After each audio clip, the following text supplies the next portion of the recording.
Mukam karoti vachalam pannam nirate yatkripatam Shri Guru.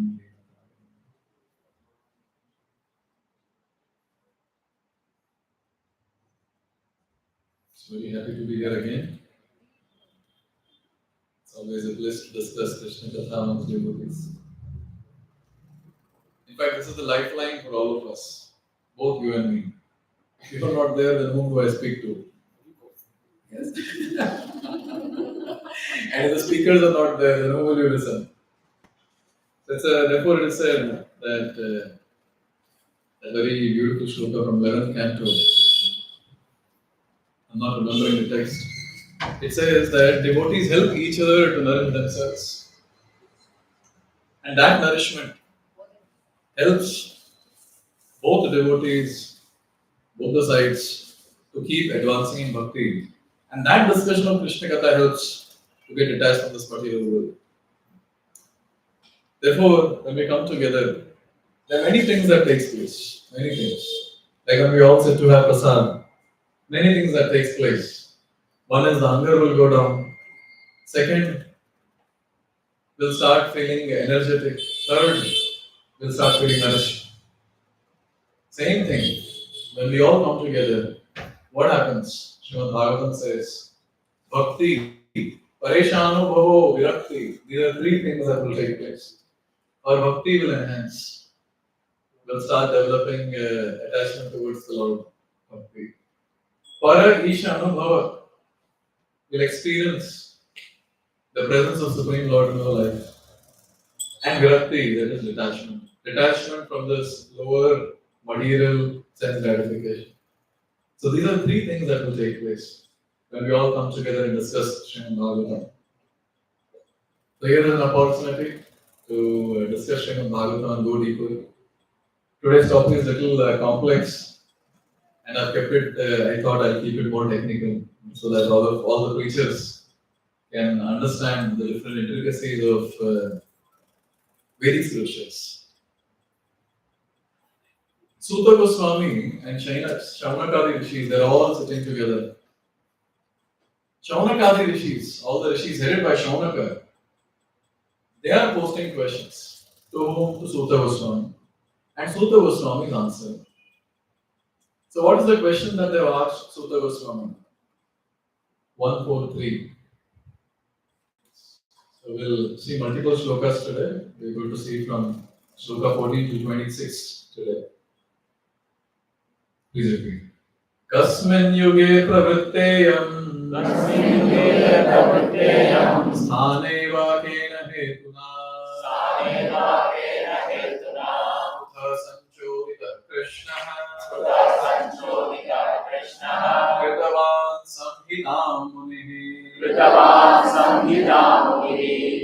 Srila Prabhupada writes specifically about the shlokas. You understand the shloka or you don't understand. If you just recite and hear, that itself purifies the person. So that greed, nowadays I started reciting shlokas and all the classes for my purification. And I don't know how many people understand my classes. I thought at least while reciting shlokas people get purified. Very, very beautiful shlokas from Srimad Bhagavatam. Here the question is, just before this verse, Shaunakadi Rishis are asking Sutta Goswami, see, you were personally present. You are personally present when Shukadeva Goswami and Parishit Maharaj, they were having the intense discourse for 7 days, 7 nights. Can you imagine if someone like this appears in our assembly? Who sat on the banks of Ganga. He heard, first time he heard from Shukadeva Goswami, his answers and Parishit Maharaj's questions. How eager we will be to hear.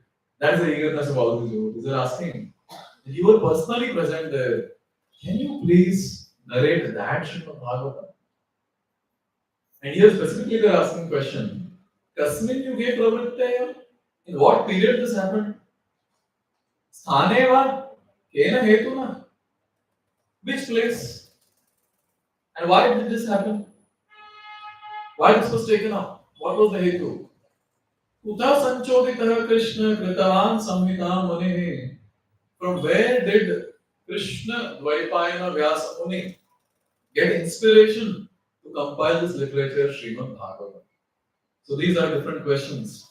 And Sutta Goswami is answering these questions one after another. So let's see what all things Shukdev Goswami is going to speak. Shukdev Goswami starts speaking about Vyasadeva, birth of Vyasadeva. This is 1:4:14.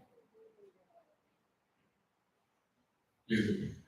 Sotavacha Dvapare Samuna Dvapare Samuno Prapte Tritiye Yuga Paryaye Jataha Parasharat Yogi Vasavyam Kalaya Harehe. So firstly, who are the parents of Vyasadeva? Mother's name is, look at the shloka. Mother's name? Satyavati. Father's name? Parashara. That same Parashara Muni who gives the definition of Bhagavan. Aishwarya Samagrasya. That was. That Parashara Muni. So Parashara Muni is the father and Satyavati, she is the mother. Oh, when did Vyasadeva appear? Here it is said, Tritiye Yuga Paryaye. So in one Divya Yuga, we have got Satya, Treta, Dwapar, Kali. In fact, the actual sequence of this is Satya, Dwapar, Treta and Kali. That's the actual sequence. But only in this Divya Yuga, 28th Divya Yuga, this has changed. Because Krishna appeared. When Krishna comes, he has changed many things. Including the yugas, he has changed the sequence. So Satya, Treta, Dwapar, Kali. So now what happens is, when there's a transition that takes place, that period is called Sandhya. From Satya to Treta, Treta to Dwapar, and Dwapar to Kali. They're called Sandhya. So how many Sandhyas are there in one Divya Yuga? 3. Satya to Treta 1, Treta to Dwapar 1, and Dwapar to Kali another. So 3. So third Sandhya, Vyasadeva appeared. Specifically in this Manvantara. Which Manvantara is going on now? Okay, 7th one, which is called as Vaivasata Manvantara. So Vaivasata Manvantara, and the Divya Yuga that is going on is 28th Divya Yuga. And when did Vyasadeva appear? In third Sandhya of 28th Divya Yuga. So this is the description that was given. This is called as precision. Nowhere in Bhagavatam it is said, maybe Vyasadeva appeared at that time. And it can be corrected in future if someone gets better knowledge. No. Precision. Very clear. When did Vyasadeva appear? Now, what did Vyasadeva do? Because he has to start writing Srimad Bhagavatam. So how did it all begin? The 15th shloka. Sakadachit Sarasvatya Upasprishya Jalam Shuchi Vivikta Eka Asina Udite Ravi Mandale.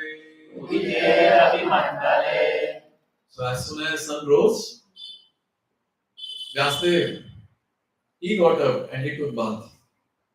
Again and again in Srimad Bhagavatam you will hear this, that sun rose, the person got up and immediately he took bath. So therefore it's a very important thing. Unfortunately you have to mention in Kali Yuga. And in 2025 very much valid. Especially when there is water crisis. one of our students in college. So right from the time he started coming for the programs, he's taking bath every day. He stays in his uncle and aunt's place. It seems that couple is scolding him. Why every day you're taking bath? So that boy was complaining to us, "Oh, I said, bol rahe, kya kare?" Look at the situation. There is no question of hanging around in the house anywhere. As soon as the person gets up, he enters the bathroom to take bath. Because it is considered that we have just got up from Mrityu Shayya. We just got up from a place where we were in a state of almost dead. So as soon as we go to a place and come back where dead body was lying, Shastra said that you should take bath. And the ones who have taken second initiation, they have to change the Brahman thread also. They have to change the thread. So many things have to be done like that. So can you imagine? So when we get up from sleep, it's almost like that. Almost, not the same, but almost. And therefore it is recommended as soon as one gets up, one should take bath. And surely one should not enter kitchen to cook in that dirty state. And here Vyasadeva, look at him. As soon as he got up, he's setting an example for all of us. He took bath. And there he sat on the banks of Saraswati to concentrate, to meditate. And Srila Prabhupada says specifically he sat in that area. And that area is called as Shamya Prasa. Shamya Prasa is the name of that area in Badrika Ashram where he sat. Or Acharyas, there are Bhagavatam shlokas, but the details of Bhagavatam shlokas are Acharyas find from different scriptures and they give it in their commentaries. Therefore, these commentaries are not some concoctions. These commentaries are the facts and figures presented by our Acharyas. Very, very wonderful. When we start reading these purports of Srila Prabhupada, and by the way, Prabhupada has taken this from Vishwanath Chakravarti Thakur. So he mentioned that Prabhupada has taken directly from there and he has given it to us. Since they are presenting as it is, so anyone who reads these books, because many times when we are out on book distribution, people ask, नहीं मुझे original वाला भगवद गीता चाहिए, original तो है, नहीं explanation सब नहीं चाहिए हमें, सिर्फ श्लोक दीजिए, आपको संस्कृत आती है, नहीं आती, या ओरिजिनल वाला चाहिए. I've met at least 2-3 people like this. Just a tangent. Another hilarious case was, I was standing somewhere in the bus stop and we were distributing books. So one person came and said, original Bhagavad Gita chahiye. And I told him, this is original. नहीं, जो व्यासदेव ने लिखा था वो चाहिए मुझे. I understood he has come for time pass. मैं उसको गाली देके भगा दिया वहाँ से. भाग यहाँ से. Come to waste my time, stupid fellow. But anyways, the point is, people don't understand the importance of the explanation given by the bona fide acharyas. Without these commentaries, without these explanations, trust me, we Baddha Jivas can never advance in bhakti. Never. Because these explanations are facts and figures, and along with facts and figures, there are realizations of the acharyas. And these realizations are something that we all should look forward for. When we are reading, that is what we should look for. Or what is this perfected pure devotee telling us? How to perfect one's life? These are the things which are mentioned in the purports. Look at the precision with which all the details are mentioned. Okay, what did he see? Because he was meditating. So what was he meditating on? What was the revelation that he had? Shloka 16. Paravragya sarishihi kalena vyaktaram hasa yuga dharma vyatikarma yuga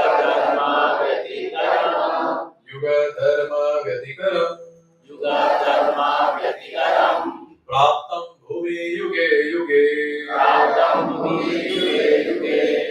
So Vyasadeva in this meditation is able to see which time span are we talking about? Somewhere. So Kali Yuga has not yet begun. It's still Dwapar Yuga, Kali Yuga. So it's still that Dwapar Yuga part that's overlapping. But Vyasadeva is able to see the Kali Yuga that is coming. And in that he is able to see the various deviations in Kali Yuga from the right path. He is able to see that. Now one thing is very clear. These liberated souls, see Vyasadeva here is Swayam Bhagavan Krishna. In every Devi Yuga, one Vyasadeva comes. But that Vyasadeva is some avatar. But then this Vyasadeva is not some avatar, he is Swayam Bhagavan Krishna. Therefore his name is Krishna Dvaipayana Vyasa. Now just considering him, obviously he's an incarnation of the Lord, but we'll just consider him to be an liberated soul. So liberated souls, they're called as Trikaldarshi. They're able to see past, they're able to see future. When it comes to us, we can barely see present. So these people are the ones who have clarity of past and they have clarity of future. And they have the ability and capacity to guide everyone through this. Can you imagine? While reading this shloka, I remember Srila Prabhupada. How great this personality will be. Even during the last phase of his life, when he's dictating the purport for 10th canto, chapter 13, what was the need? Why was he doing it? With this vision. That in future, there will be people who need these explanations called Bhaktivedanta purports to go deeper in their understanding and to advance in Bhakti. Can you imagine the selflessness of these personalities? In the initial days, I always had this question. Prabhupada could have stayed in some of his Western temples. Could have stayed somewhere. Big temples, those were big. But then he chose to be in India and he chose to do a particular activity. He could have done any activity. He could have asked all disciples that call all the disciples and have a very wonderful kirtan around me. Or you call all the disciples, let's do japa together. He didn't say anything. Only few disciples were there, and the dictaphone was there, very close to the mouth of Srila Prabhupada. And Srila Prabhupada, even in that state, when his body is very weak and somewhat paralyzed, even in that state, with full clarity, Prabhupada is giving purport. Why? Just for the benefit of everyone. Because these people who are liberated, the Trikaladarshis, and they always do things so that in future people will get benefited. And here, with that compassion, Vyasadeva is looking into the future and he's seeing so many deviations. So many deviations in the age of Kali Yuga. And why these deviations are there? This is because of the unseen force of time. What are the different things that he saw? In Shloka 17 and 18, this description is given. Where he's saying, what did he see? He could see that everything in Kali Yuga is deteriorating. Everything. Why is it deteriorating? Everything is deteriorating because of the influence of the age itself. This is the first thing. Second, he was also able to see faithless people. You'll be able to find those Sanskrit words in the shlokas. He was able to see faithless people. And those faithless people, their duration of life will reduce. He was able to see that. Next thing that he was able to see, he saw that all these people, they're impatient. Why they're impatient? Due to lack of mode of goodness. Impatient. And he went on contemplating the welfare of men of all the different statuses and positions. He started doing that. Srila Prabhupada gives a very amazing practical purport to this so that all of us can understand. We can ideas observe, but Srila Prabhupada has presented it for all of us in a very logical way. First and foremost, with time everything deteriorates. Are you able to see your body is deteriorating? I can see that very much. As we are growing, as the body is growing older and older, so many different things that will take place in the body. And with time, you see how the strength of people is reducing. Small kids, they are feeling very weak. They cannot, they cannot do much. Yes.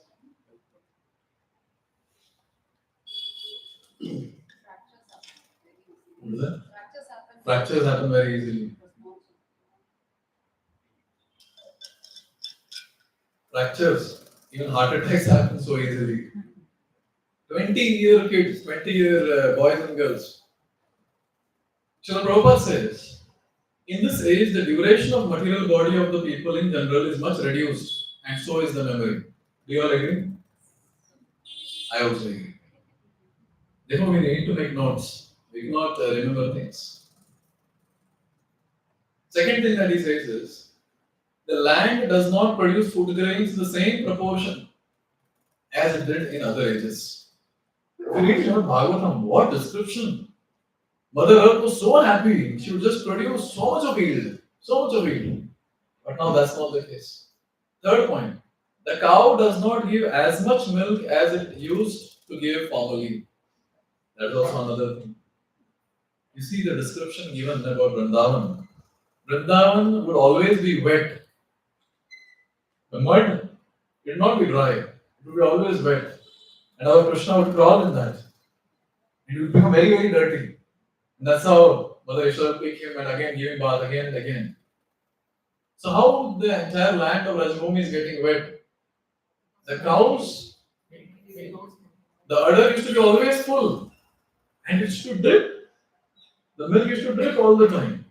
And same is the case during Yudhishthira Maharaj's entire Rajya. And even for that matter, even Pariksha. All this was taking place, but that is not the case now. The production of vegetables and fruits is less than before. But the good thing is, all fruits are available all season in Bangalore.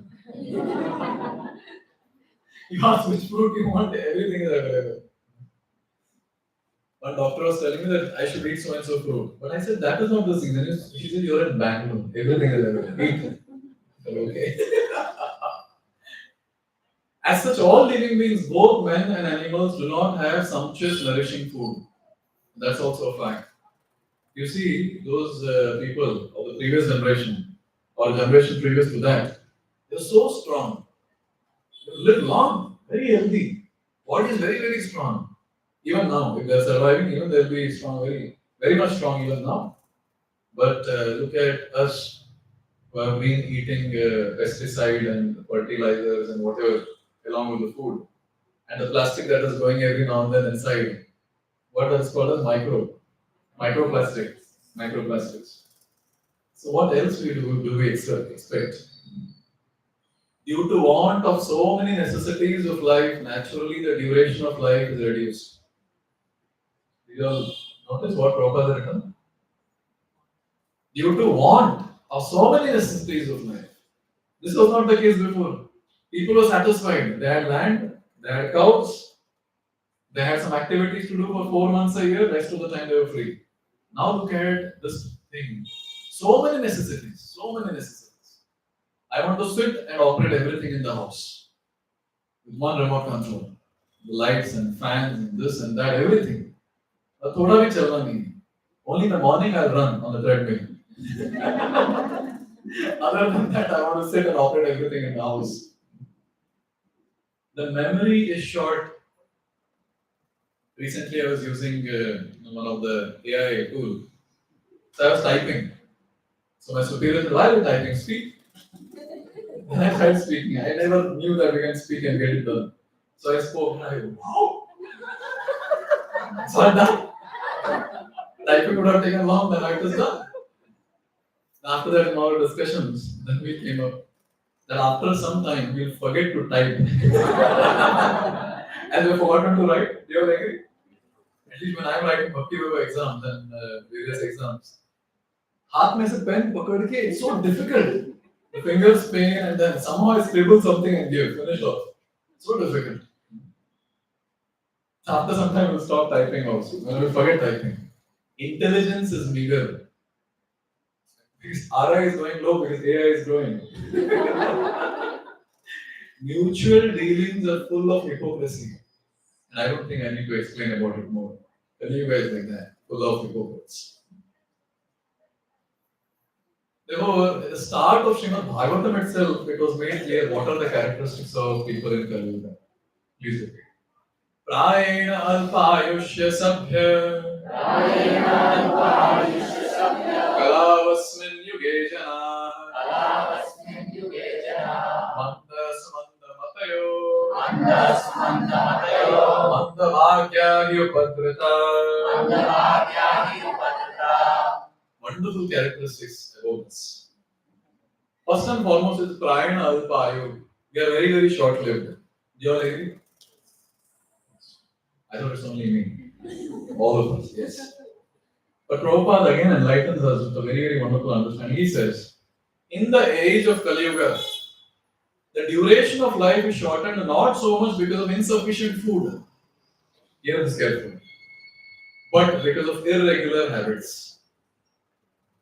Wow, this is called Acharya. In few words, he is giving our Kundali here. By keeping regular habits and eating simple food, any man can maintain his health. Then he says, overeating. Over-sense gratification, over-dependence on another's mercy and artificial standards of living sap the very vitality of human energy, therefore the duration of life is shortened.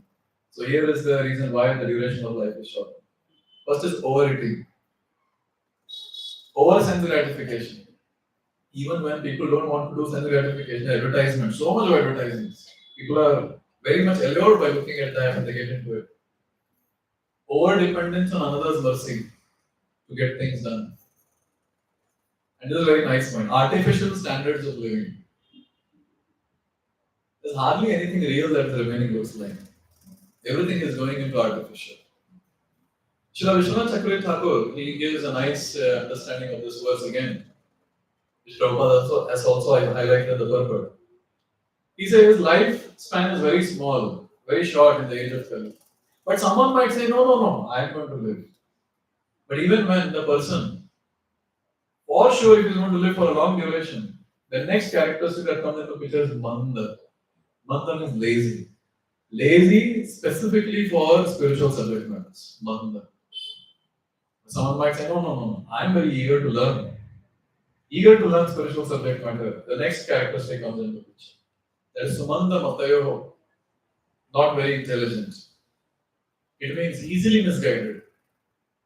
But say someone might say, no, I am the right guidance. I have a long life, I am interested in bhakti, and I got the right guidance. The next thing that comes in that Kartikeya, unfortunately. Even after having right guidance, we might not have association of devotees. But someone might say, no, I have association of devotees. I come to Sunday feast class every Sunday, and every year devotees on. But here comes something which no one can deny. Upadrata means disturbed. Our problem is we are still living. We have got right guidance. We have got association of people, association of devotees. And now, unfortunately, even when we sit in the association of devotees to hear the topmost subject matter given in Srimad Bhagavatam, we are so disturbed internally, either because of health or relationships or family or whatever. It's very difficult to focus on the subject matter that is spoken. Do you all agree? You're not focused. Oh, good. I appreciate it. And that's a fact. Anything happens, mind gets disturbed, we cannot focus. Very difficult. Very difficult. Therefore, this is the characteristic of Kali Yuga. Who is saying all this? Vasudev is saying all this. And Vasudev is thinking, what should be done? And at that time, he came to a conclusion. Sloka number 19. Chaturhotram karma shuddham. Chaturhotram karma shuddham. Prajanam viksha vaidikam. Prajanam viksha vaidikam. Vyadadhadyagya santatyai. Vyadadhadyagya santatyai. Vedam ekam chaturvidham. Vedam ekam chaturvidham. The PPT also will explain this. So see, what did he see? He saw Chaturhotram Karma Shuddham. He was able to see that the 4 types of sacrifices mentioned in the Vedas, by which people's occupation can be purified. People's work can be purified. So he thought, there's only one Veda. Let me divide that into 4. Because there are 4 types of sacrifices. And our acharyas give more details to it. If you are interested in technical details, you all can anyways note it down. So there are 4 types of sacrifices done by 4 categories of priests. First category is called as Hota. H-O-T-A, Hota. So they are the ones, they chant specific mantras while offering oblations. Then the second category is called as Udgata. U-D-G-A-T-A, Udgata. No, not this, you can hide this like. Udgata. So they are the ones, they recite certain categories of mantras, and this is specifically meant for correcting irregularities in that particular sacrifice. Third category of priest, they are called as Advaryu. Advaryu. And they are the ones who prepare different items for sacrifice. And the fourth category is called as Brahma. So Brahman, they are the ones who the knowers of the Vedas, they are supervisors in that yajna. So these four categories of priests are involved. And these four categories of priests, they chant certain mantras, they do certain activities which are very, very specific. Very, very specific. So what did our Vyasadeva do? In 12th canto Srimad Bhagavatam, chapter 6, shloka 50, it is described. Vyasadeva saw the Veda as a box full of colorful stones. Specifically, you could see that there are four color stones. You know what he did? He divided that. He separated those. You can imagine, maybe red, blue, yellow, green. He took all the red stones together, all the green ones, and all the blue ones, like that, he separated. And these four categories of stones, the colorful stones, are called as the four Vedas. These are the four Vedas: Rig Veda, Atharva Veda, Yajur Veda, and Sama Veda. These are the four Vedas. So why did Vyasadeva do this? To make our life easy. So that all the people will be doing the sacrifices, they will know what to refer to. So to be more specific now, the Hotas, they chant the mantras from Rig Veda. They refer to Rig Veda. The Udgatas, they refer Sama Veda. And Advaryus, they refer Yajur Veda. And Brahma, they refer Atharva Veda. So in this way, these are the personalities who refer these different things. Something else also, Vyasadeva wrote.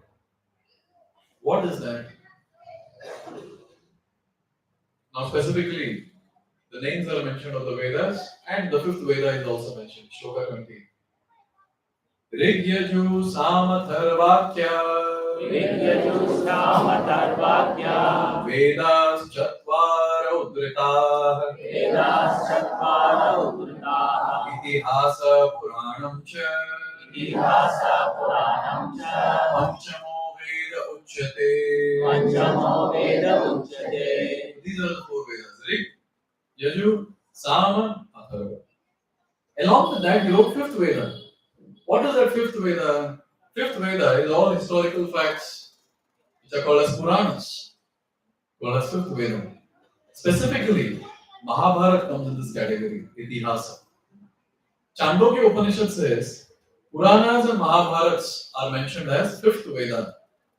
So there are five Vedas basically. So this is the fifth Veda. So now what Vyasadeva did is he called all his disciples and he gave one category to each one of them. Go to that slide, Vyasadeva. I think the third one or something.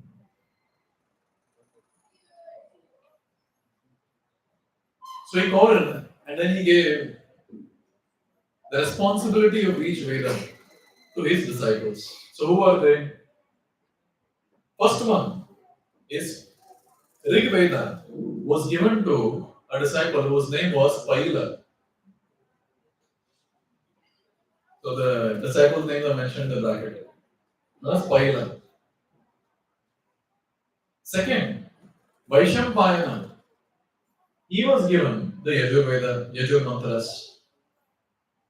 Then we have Jainini. So he was given Sama Veda Mantras. And Sumantu Muni Angira, he was given Atharva Veda Mantras. And they were expected that all of you should propagate this now. And what about the Puranas? The Puranas were given to Roma Harshana. You know who is Roma Harshana? Suta Goswami's father. And who is describing all this? Suta Goswami. Suta Goswami is telling, my papa, my father, he was given the Puranas. So he was the authority for Puranas and the historical records like Mahabharata. And specifically, these collections were given certain names. Obviously, Rig Veda, that is the name, but then the mantras collection. So the first category of Rig Veda mantras, which were given to Paila, they were called as Bhvrca. Bharvacha. Bharvacha. This is the name. Second, Yajur mantras are called as Nigada. And Sama mantras were called as Chandoga Samhita. So these were the different names, just for your information. No, these were separate names given for that one. Now we'll discuss more on to this. Just one more point before we look at the chart, little complex chart. So all these different devotees, all these disciples were given the authority of these, and they were expected that you propagate this knowledge. You should give it to your disciples and grand disciples and great grand disciples. You should go on like that. And that's how all the Vedas came into being. That's a very important point to note. So Prabhupada writes, the original source of knowledge is Veda. Any knowledge you want to talk about, material or spiritual, everything has its source in the text of Vedas, original text of Vedas. Very, very fascinating. Very, very fascinating. Somehow, unfortunately, this generation kids, or the coming generation kids, they never understand the glories of the Vedic scriptures. Very unfortunate. In fact, to a great extent, we also don't know. But also doing a little bit of research here and there, they understand, oh, everything is there in Vedic scriptures. You take up any material field of this material world, you will find the source in the Vedic scriptures, the Vedas. So in this way, we see both material and spiritual knowledge. Their source is there in the Vedas. And also, the great sage, why did he do all this? Because he knew very well that in future there will be less intellectual men who will appear. Hear me, both. And we would need books. Just by hearing, we cannot remember. We would need books. And just for us, this is there in Shloka. Go to Shloka 24. The Shloka 24 says, Prabhupada is translating. Thus the great sage Vyasadeva, who is very kind to the ignorant masses, edited the Vedas so that they might be assimilated by less intellectual men. Therefore, the ones who reach Bhagavatam will always remain humble. Our natural characteristics are kept here in front of us. So now let's go a little bit deeper into the chart now. Go to the chart. Yes. So see, there are two categories. Whenever we talk about Vedic scripture, there are two categories. And all of us should know this, especially all the preachers who are going on the street for book distribution. You should know this. Sometimes our book distributors are asked, ये जो आप लोग बेच रहे श्रुति है कि स्मृति है? And we say BBT है.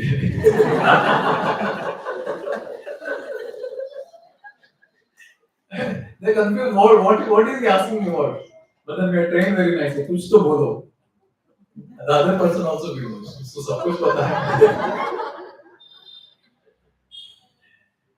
So there are two categories. One is Shruti and second is Smriti. So Shruti, that which is heard. Smriti, that which is remembered. I'm just giving simple language. Now Shruti is divided like this. We have primary Vedas. So all those four Vedas that we spoke about now, primary Vedas. And these primary Vedas, in each category of the Veda, there are four compositions. First one is called as Samhitas, which is full of mantras. In fact, all of them they have mantras on them. But specifically the Samhitas, they have mantras to be recited. And Brahmacharis, so they recite these mantras. There's something called as Brahmanas, or Brahmanas. So they are the explanations given for different mantras which are used in various rituals. And Grihastha is expected to refer to this. Third is Aranyakas. The esoteric philosophical explanation of the mantras comes in this category of Aranyakas. And Vanaprasthis are expected to refer to this. And finally comes Upanishads. Upanishads, they're almost like the headlines of the Vedas. And they are supposed to be referred by sannyasis. Therefore, you will see that in the Vedic times, if someone wants to study Shastra, especially Upanishads and all, so sannyasis would take up that task. If you see in Gaur Leela, when Chaitanya Mahaprabhu went to Varanasi, he was chanting and dancing. He would call everyone. Actually, no, there was no need to call everyone. He would start chanting. He'd start dancing. And when that would take place, everyone around would just come around and they would also start chanting in unison. They were all chanting loudly. Hare Krishna, Hare Krishna, Krishna Krishna, Hare Hare, Hare Ram, Rama Rama, Hare Hare.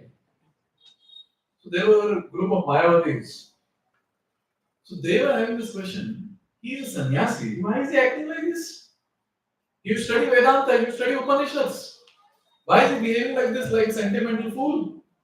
This was the question. Means sannyasis are expected to study Upanishads. That's the point. So this way, these are the four categories inside the four categories. So say we talk about Yajurveda, so these four categories are there in Yajurveda. And then we talk about Atharva Veda, we have these four categories. So they are called as the primary Vedas, Samhitas, Brahmanas, Aranyakas, and Upanishads. So next time when you hear these words, you need not be confused, you know what it is now. Then now something called as Upavedas. Now what are these Upavedas? Upavedas, they basically deal with some traditional arts and science. Specifically, four are mentioned.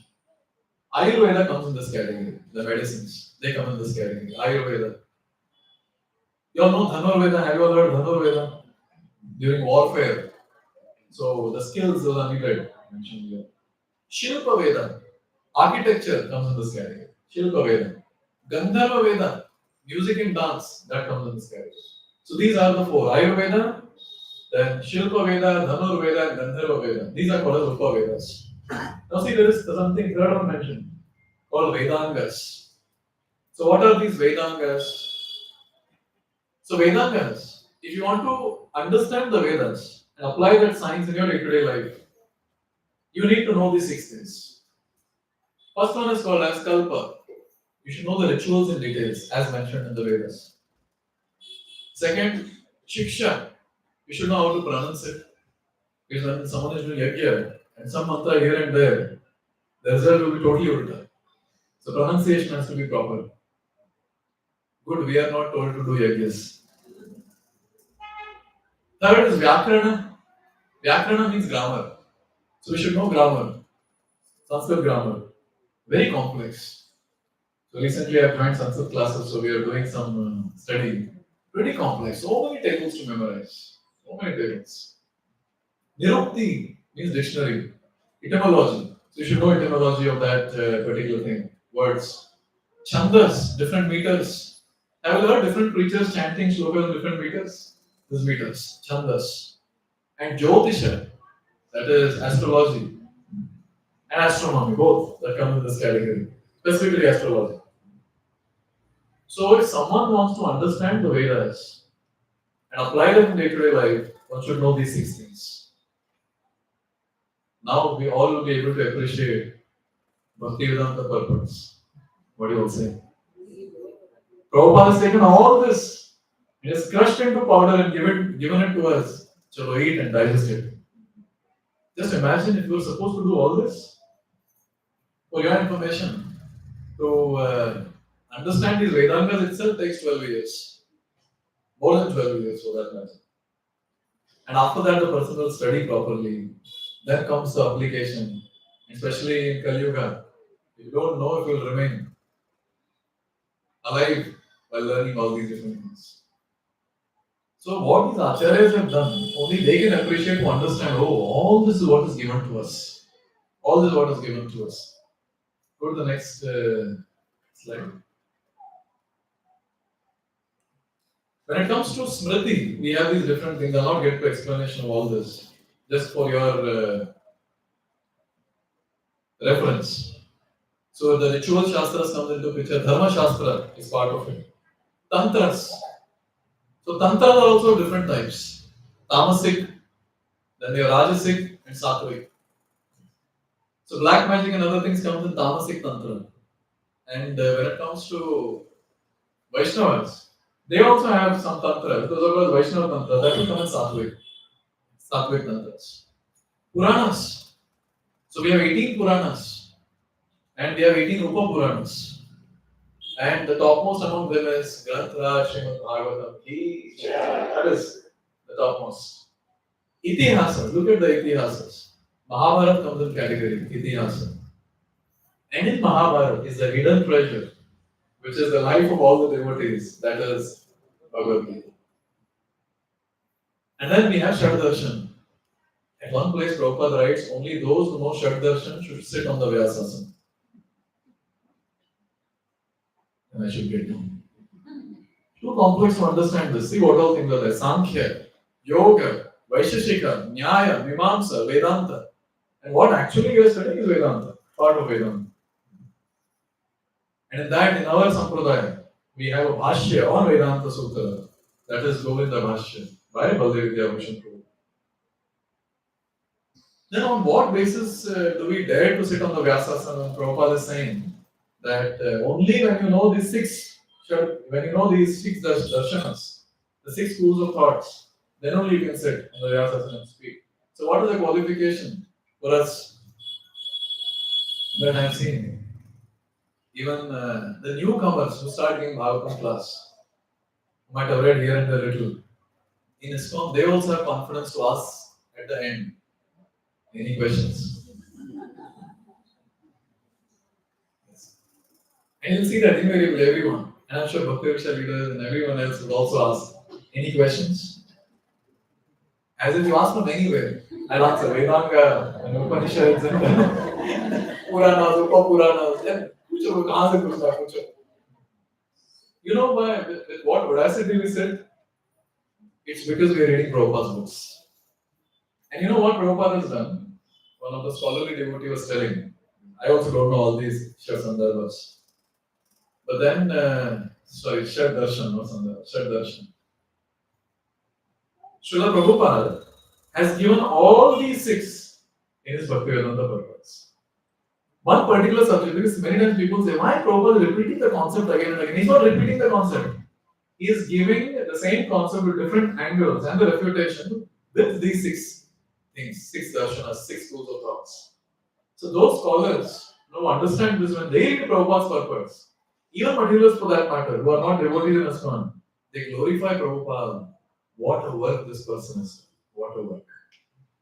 Because he has taken this Shad Darshan, and along with that, he has also given contemporary examples which we can relate to. So now when anyone reads Prabhupada's purpose, they can connect easily.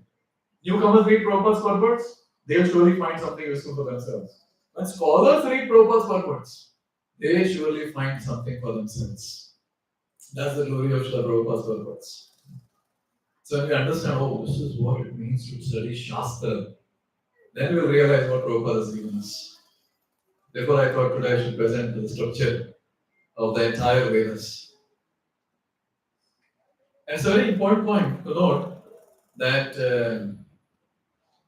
those people who study all this nicely, they are the ones who can guide the society very nicely. Others cannot guide, very difficult.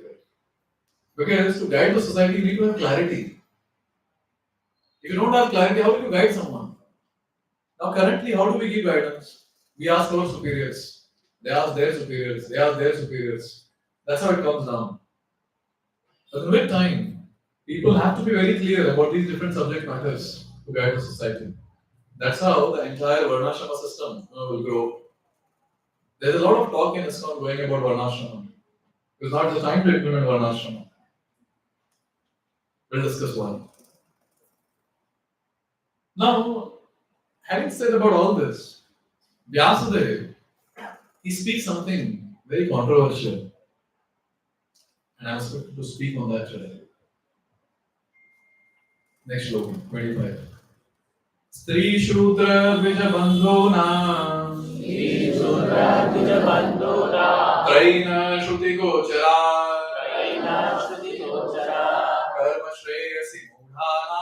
Karma Shreyasi Mudhana Shreya Evam Bhavediha Iti Bharatamakyanam Kripaya Munina Kritam. So here it is said, Kripaya Munina, out of great compassion for everyone. Specifically, here it is mentioned Stri, Shudra, and Dvijabandhu, women, laborers, and friends of twice born. What did Vyasadeva do? He wrote Mahabharata. Now, specifically, there's a word that is mentioned here called Moda, less intelligent. Mataji should bless me so that I'm empowered to speak. And please don't throw tomatoes and books at me.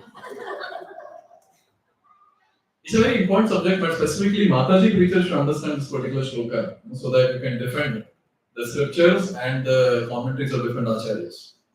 Many times what happens is preachers themselves are confused. They feel अभी इसको बोलूं कि नहीं बोलूं, पिटाई हो जाएगी.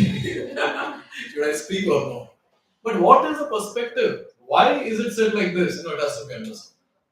See, first and foremost, the language of Vedic scripture is very, very specific and very, very, what to say, it points to a particular thing. It's not some generalized subject matter. Like, for example, whenever in Vedic scriptures we have the word Deva, whom does it refer to? There's no confusion. There also no Shastra, for them there is no confusion. As soon as the word Deva comes, it refers to Lord Krishna, Lord Vishnu. Very clear. And then there is a word called Bhakti. Very specific. It's not that Bhakti that we are doing, that's mentioned. Shuddha Bhakti. Simple. Whenever the word Bhakti comes, it's Shuddha Bhakti. And many times devotees are confused. The Shastras say that if you take one name of Krishna, you are delivered. All sinful reactions are gone. And devotees are wondering, what am I chanting then? 16 rounds of Hare Krishna Mahamantra every day and probably kuch nahi ho raha hai. So as soon as I said one name, what it's spoken about? Was a description given about that one name? One pure holy name without offenses.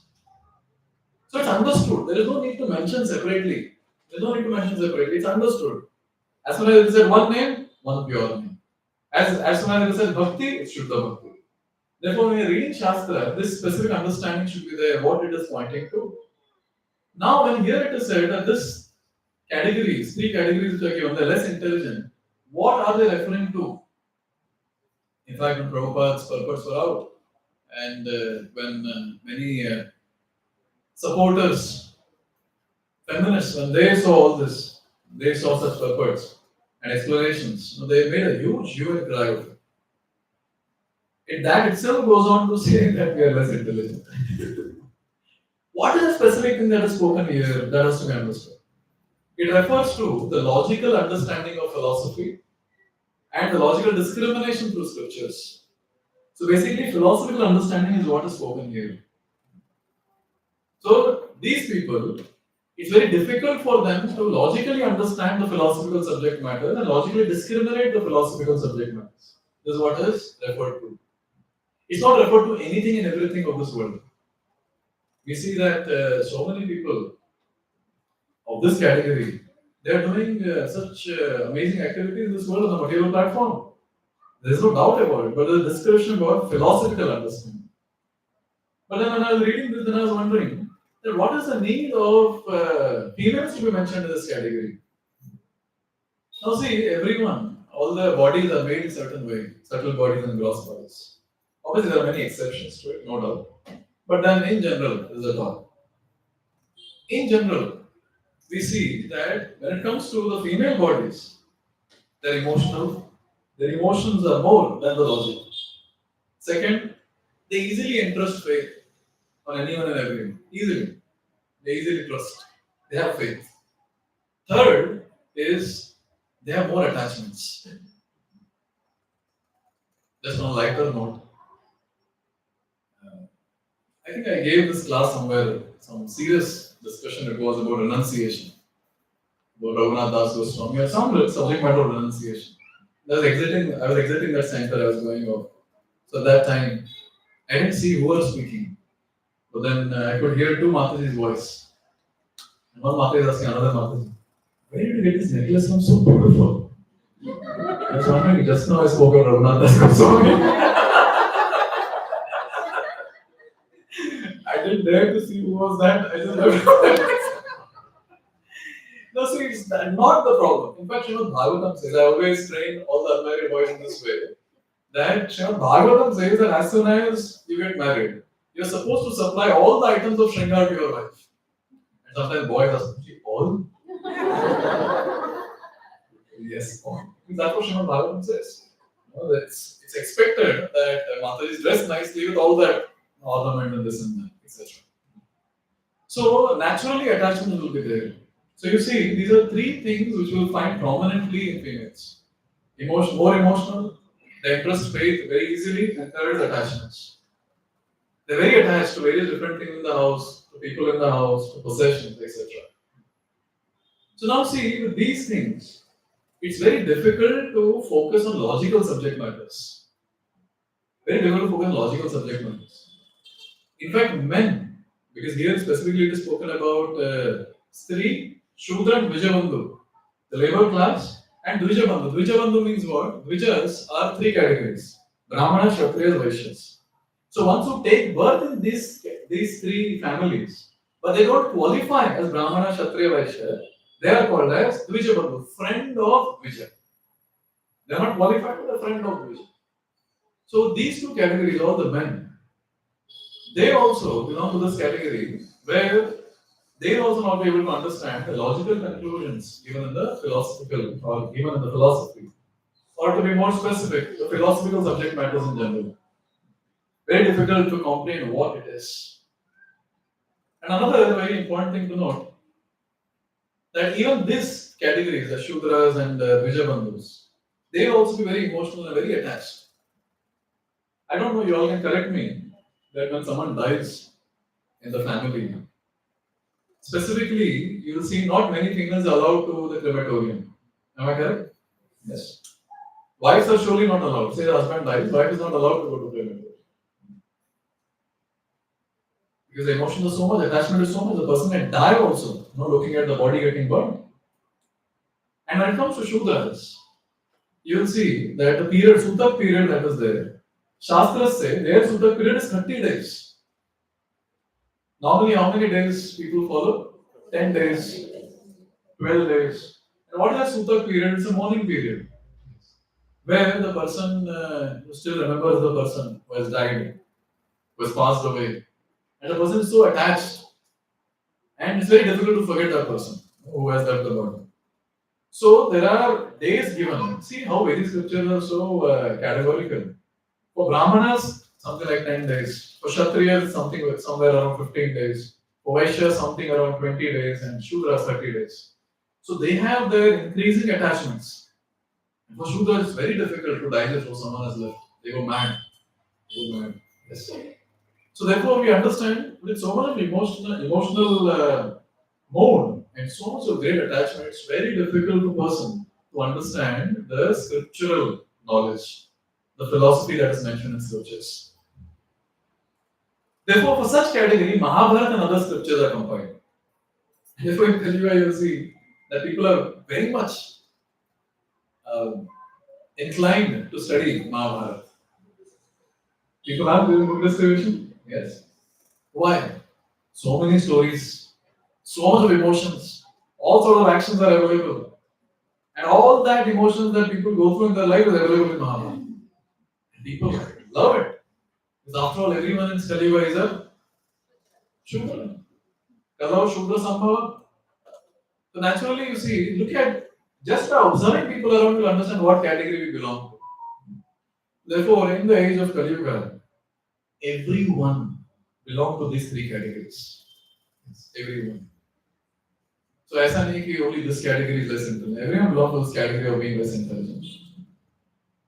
But then one thing is very clear when it comes to Matajis, they have plus point to these three things. But when it comes to training, now I would like to mention about training. So that is very important. See, in the Vedic system, each one has a role to play. Each one. So Matajis have their role to play. Prabhujis have their role to play. The Shudras have their role to play, and so on. And everyone, based on their psychophysical nature, they're supposed to execute their duties.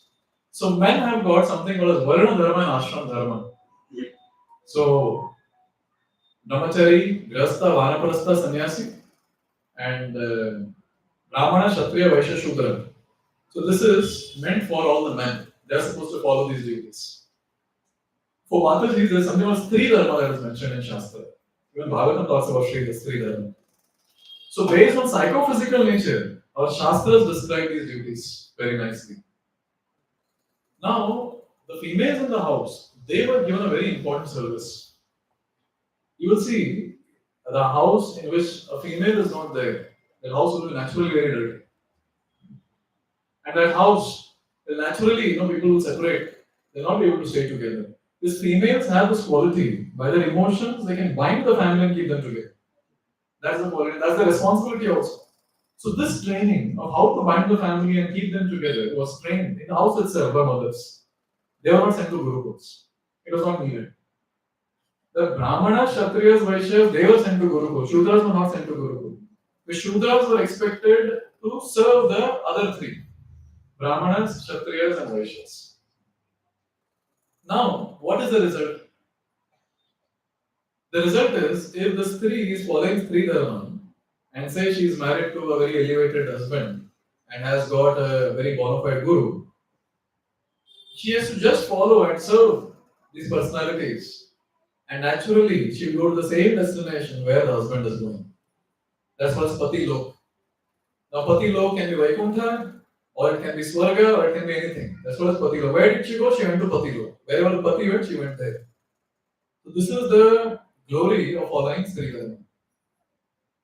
I was speaking this, Samadhi was very happy. He was saying that Prabhuji, whatever my husband does, spiritual activity, I'll be 100% result. I said, yes, it gets duplicated. But what I do, what about that? I said, that will remain with you. Oh, thank God.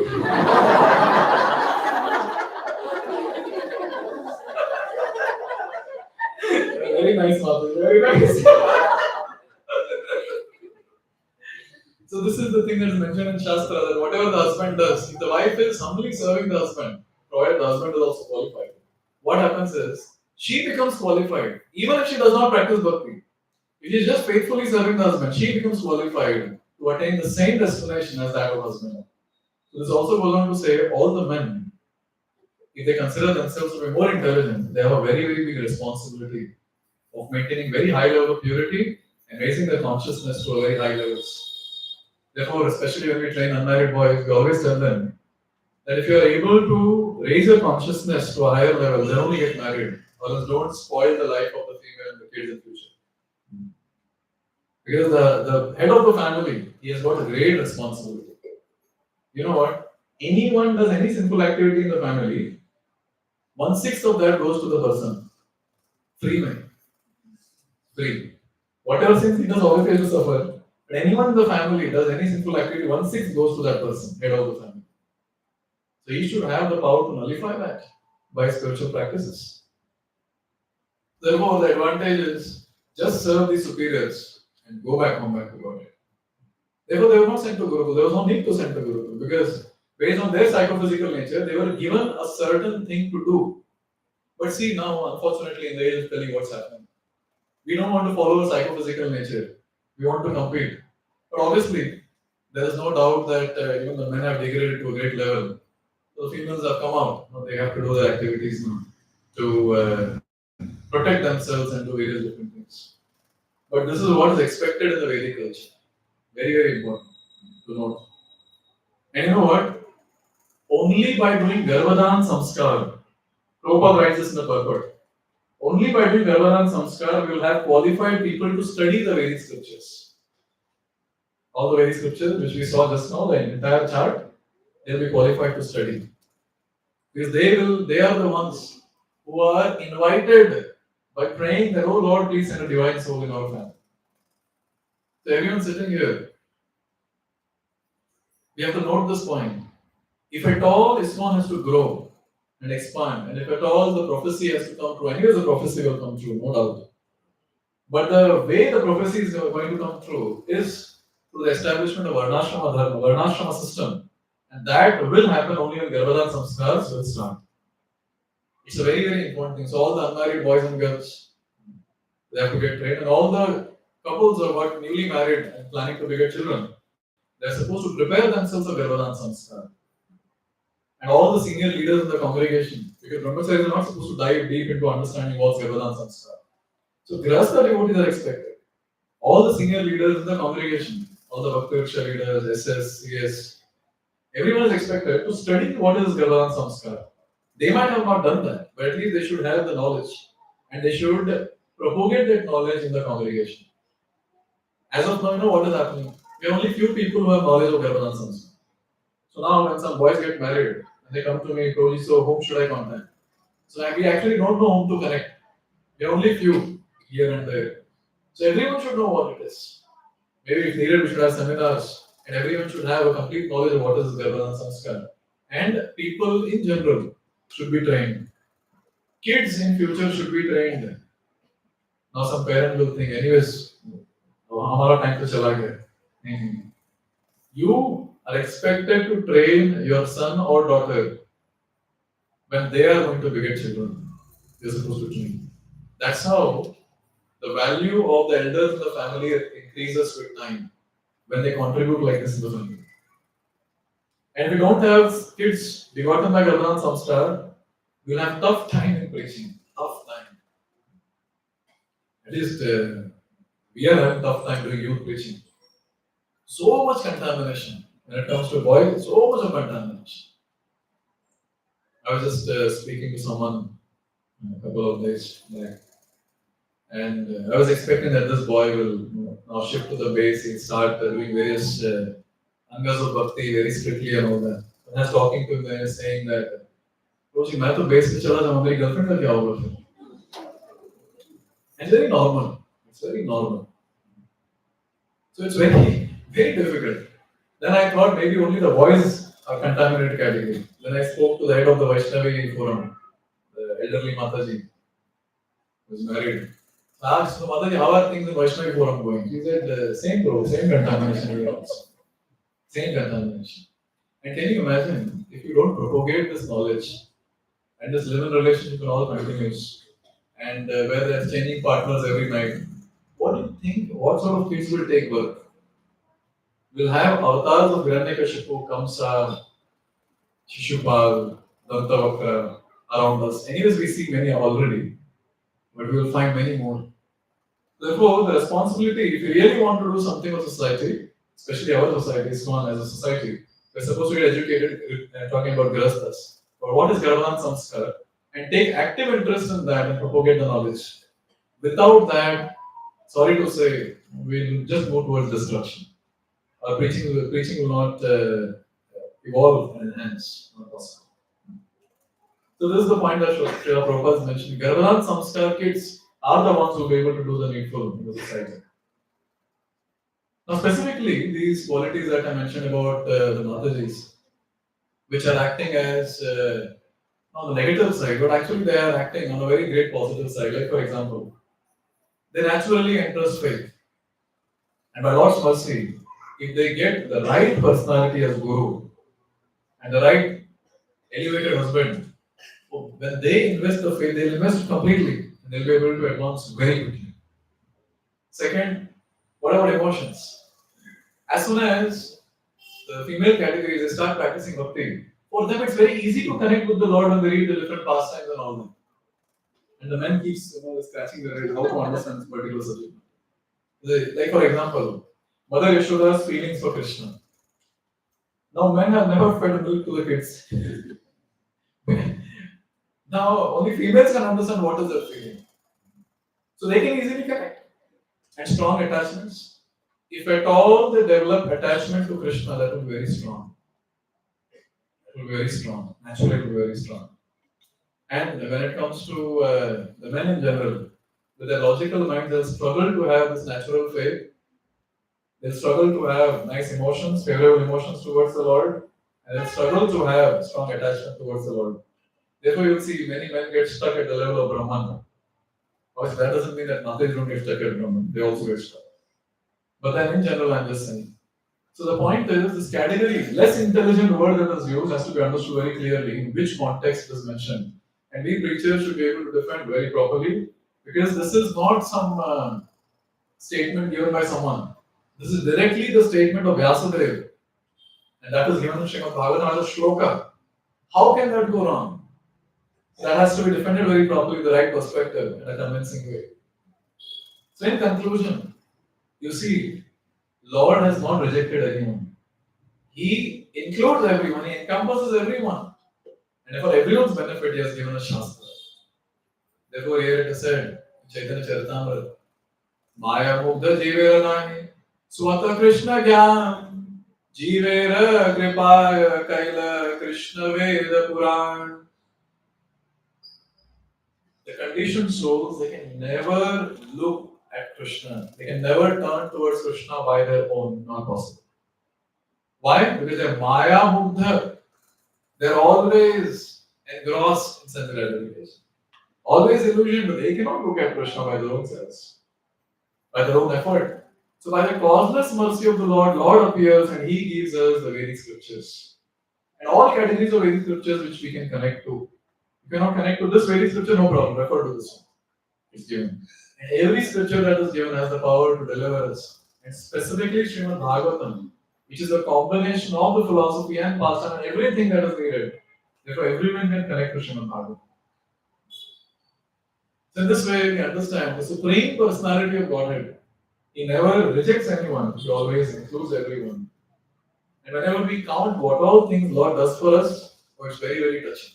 Very, very touching. He is personally sitting as Paramatma in the heart. He descends as various different incarnations. He sends his own associates go and get the living entities back, these conditioned living entities back. He is the one who appears as Namavatar. He is the one who appears as Archavatar. That is the deities. And he is the one who comes. And he, as Vyasadeva, he writes scriptures for all of us. And he manifests the Grantha Avatar, Srimad Bhagavatam and Srimad Bhagavad Gita. What else we need to express our gratitude towards Krishna?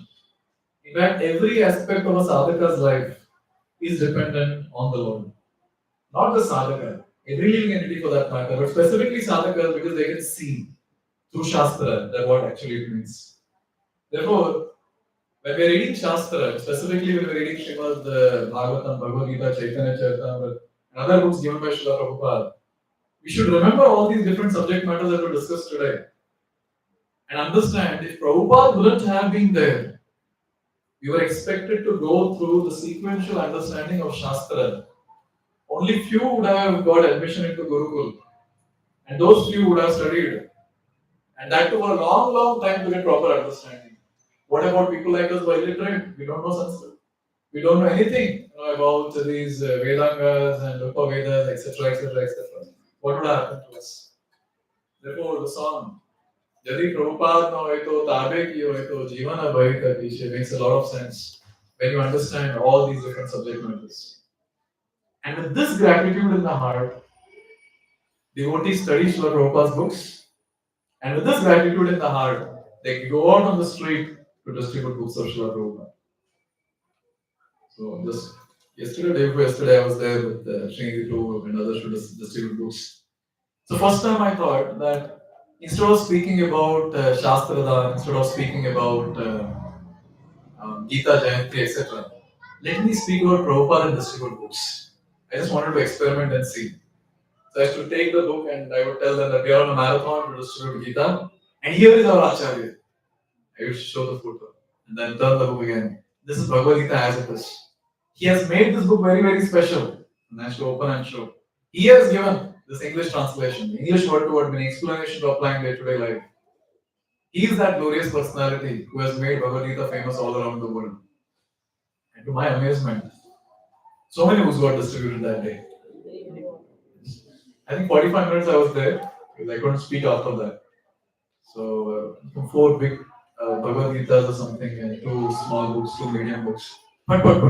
Yes. That's the power of our Acharya.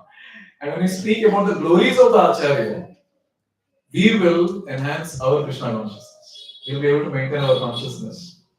And when we glorify the Acharya, we will get connected to him strongly. If all the book distributors were stepping out on the street, ideally everyone should step out. But then those who are the missionaries, who are Prabhupada's soldiers, who are going out on the street to distribute books, speak about Prabhupada, speak about the glories of the book that Prabhupada has given us. And surely that will connect us to Prabhupada.